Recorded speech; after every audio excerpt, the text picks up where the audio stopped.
Ang punong kawayan.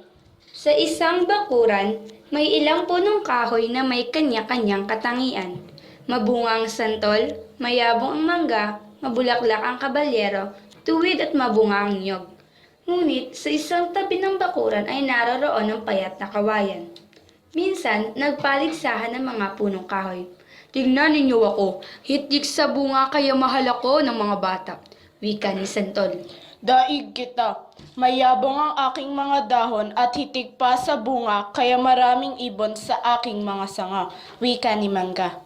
Higit akong maganda, bulaklak ko'y marami at pulang-pula. Kahit malayo, ako ay kitang-kita na. Wika ni Kabalyero.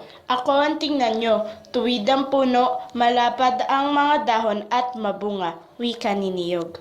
Samantala, kaawa-awa naman si Kawayan. Payat na at wala pang bulaklak at bunga.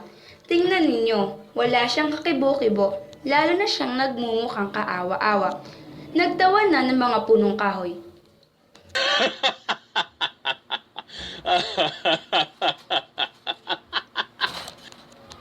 Pinagtawanan nila ang punong kawayan.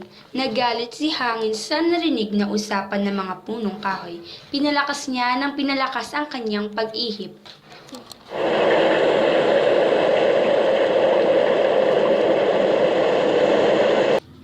At isang oras niyang pagkagalit ay nalagas ang mga bulaklak, nahulog ang mga bunga at nabuwal ang mga puno na mayayabang na punong kahoy.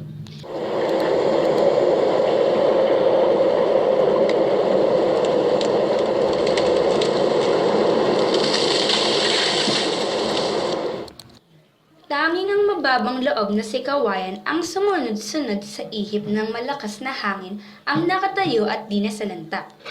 Mga hambog na punong kahoy, ano ang napala nyo? Ilang ihip ko lamang ay tumba na kayo. Oo, mas maganda kayong tingnan. Mas marami kayong bunga at bulaklak, ngunit hindi nyo alam ang magpakumbaba. Hindi tulad ng kawayan na kayang iyuko ang ulo. Hindi napapasama ang may mga mabuting pag-uugali. Sa halip, napapabuti ang kanyang kalagayan sa buhay. Kaya kayo'y magtino nang hindi ganyan ang napapala nyo. Sermon ng Hangin.